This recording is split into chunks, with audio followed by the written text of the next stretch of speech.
I'm either going to the best one or I just, stay here and follow the path and become go into law or whatever.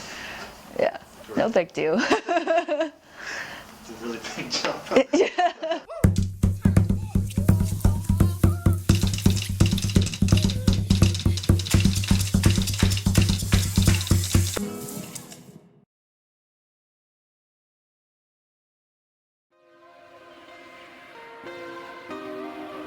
I'm from Hong Kong, and right now I live in Manhattan, New York, and this is my apartment.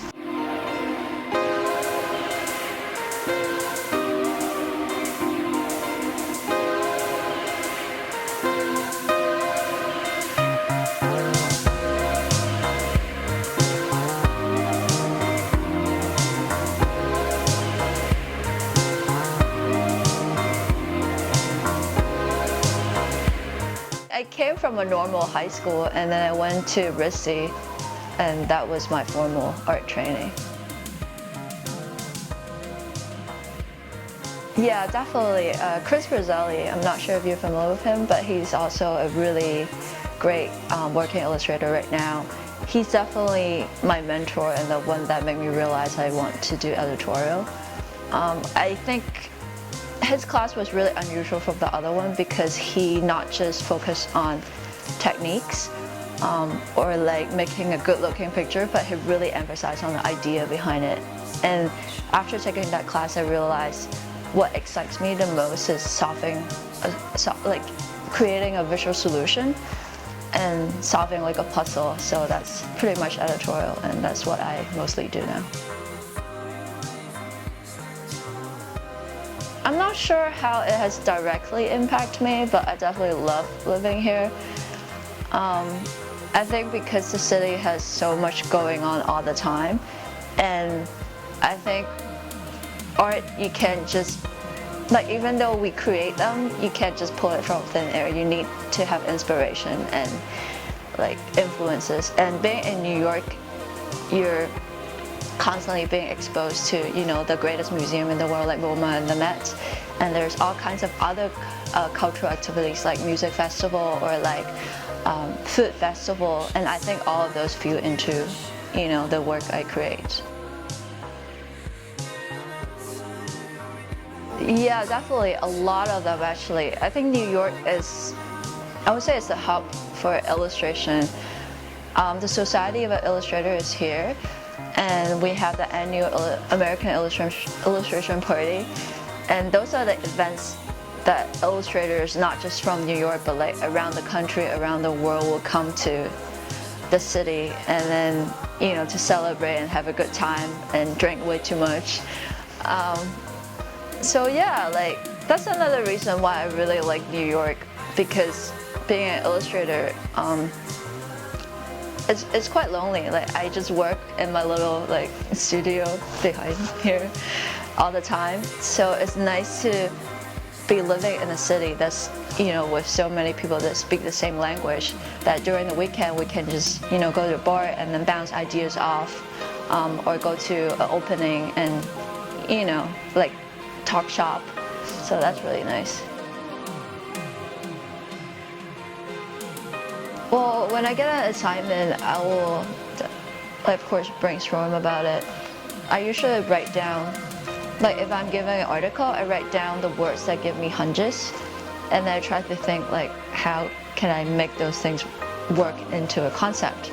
Or sometimes if the stories are really vague and the concept is really open, then I start thinking about what are the things I like to draw and kind of work backward. And after, I actually spend most of the time thinking, like in the earlier stage. And usually when I start sketching, I already have like 3 or 4 pretty concrete ideas, and I just write it down on paper, and then draw thumbnails, and then a little more finished sketch, send it to art director. After one get approved, I will, go back to paper, blow up the sketch, and just like loosely pencil it on the paper, ink it with nib pen and ink, and after a line work's done, I scan it in a computer and color it in Photoshop. It really really depends, but for like an editorial piece that's full page, I would say at least like 3 to 4 days. Because yeah, my stuff is very labor intensive and I kind of get OCD with all the details. Right. Yeah.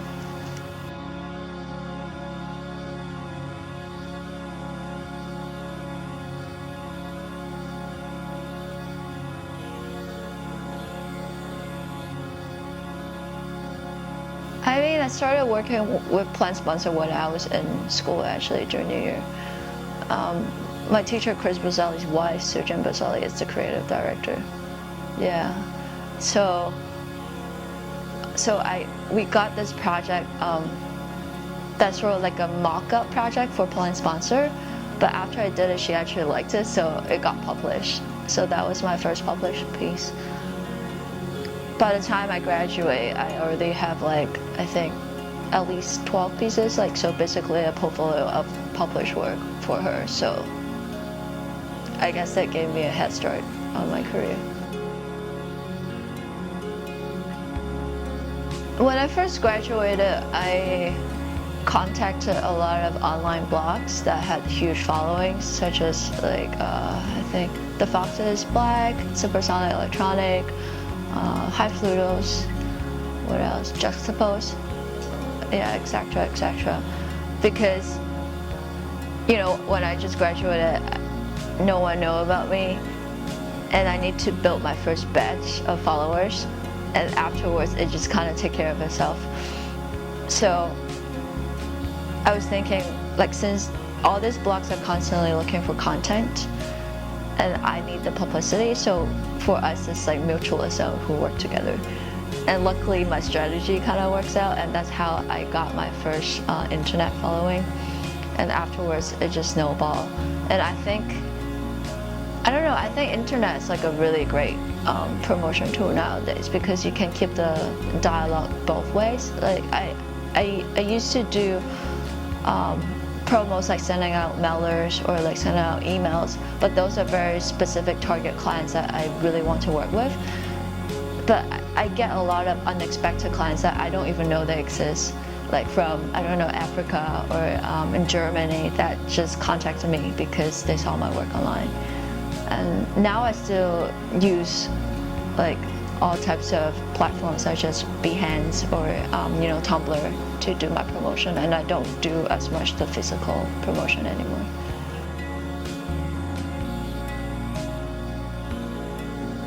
I think I was really lucky because my mom is quite unusual. She always encouraged me to do art, and not just art, but like all sorts of extracurriculum. Like she let me play the piano and, you know, learn dancing, but I went nowhere with both of them. And I guess art just kind of lucked out. I think for her, like, she didn't intentionally be like, okay, I'm gonna culture my daughter into an artist, but she just wanted to make me into a more all-rounded and interesting person. And along the way, I found out that I'm actually really interested in doing this. And for the longest time, it was just a hobby, and I wasn't too serious about thinking, you know, pursuing it as an occupation, because, you know, like, there's no one around me that was like that. But okay, so in Hong Kong, the education system is a little different. We have 7 years of secondary school instead of like 3 years junior high and 3 years high school. On the 5th year, we have this huge public examination. And after that, you have 2 more years of pre-college pretty much, but it's still part of the secondary school. And after that, another huge examination, and then you go into college for 3 years. So after the first exam in Form 5, I just realized that, like, the system was really stupid, because, like, I always do really well in school and with all the projects, but I don't test very well. And I didn't believe in, you know, prepping all, like, the past 20 years questions to, you know, it's like a good way to learn, but then all the students basically go to after-school private tutors to do that. And the system pull from all the different questions that's already in the past to create a new questions. So pretty much if you memorize the old answers, you could do really well, but that's not really learning. And after that, I'm just like so sick of it, and I don't want to take the same kind of, like waste 2 years of my life just to prep for another examination. Like the process is so intense that all they remember was, the paper, the examination, but not actually what they learned. And because it's so high stress, like not just Hong Kong, but a lot of students in Asia have the problem of just slacking all through college. It's like really different in America. Like it's not too hard to get into college, but it's harder to graduate. In Asia, it's actually the opposite. It's really, really competitive to go into good college, but afterwards, people just party all the time. And like once you have the diploma that with the nice like brand, then you just got a good job. It's sort of like that. It's kind of lame. So I thought about going abroad and study.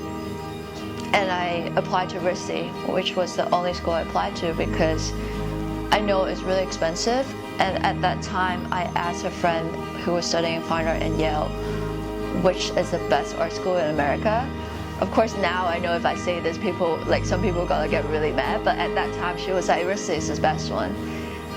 And to me, I'm like, if I'm going to spend that much money, I'm either going to the best one or I just, stay here and follow the path and become go into law or whatever. Yeah, no big deal.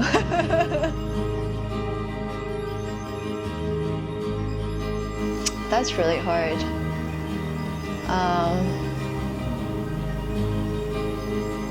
I don't know. I think I like all of them for different reasons because they're all, very, very different. And for me, what keeps it exciting is that you never know what projects you're gonna get. So sometimes that like knocks you out of your comfort zone and make you struggle a little bit. But like after it's done, it feels really good. Also, I think that's the reason why I like editorial. Most of the stuff is very fast turnaround. And unlike book project, you work on something for like maybe a year or so, but like every week I have a different challenge. So, I mean, my most regular clients would be the New Yorker, the New York Times, and Plan Sponsor. And I really enjoy working with these people because they really trust me. So they're very hands-off and let me do my own stuff. And I think in the process, I have a lot of fun that it's almost like getting paid to do personal work. So I don't know, that's the best. It's hard. Like there are many reasons why a job might work out or might not. Like there's budget, there's like timing. I don't really remember, but there are definitely times I turn down a job because it just pays so little, or because I'm not interested in the topic, or I don't agree with what they're saying, especially if it's something political. There are also times I'm just too busy that I really wish I could work on it, but I just don't have time. Yeah. So I don't keep track of like exactly how many I turned down. Right. I don't know if I'm comfortable making like same image all the time, and I think that's actually what worries me the most, because like you said, it's important to have a distinctive style because the nature of our business, we need to be very recognizable. So when people see it, they remember, and when clients see it, they will know, okay, this is what we want and this is who we're gonna call, and we know what we're gonna expect. And that's the good thing. But also for me, I think I want to keep evolving. Like, of course, I want to maintain that whole like Victo look that people would know, but I definitely don't want to be making the same image all the time. I actually got a lot of emails or message from Tumblr from students or younger artists be like, how do you have a style? Could you tell me, like break it down your process step by step so I can do exactly what you do? But then like when like going back to Chris, one of the things he told me was that style is pretty overrated. It's basically a habit of drawing, so everyone should have, you know, a unique style if they're honest to themselves, because everyone's unique. So I think for me, even if I want to stay the same, if I'm like a normal growing human being, and you know, the work just normally evolve. Right. Like if I'm doing something that is kind of contrived and not very honest, then of course it doesn't grow because it's just kind of dead. So I think I want to keep it that way.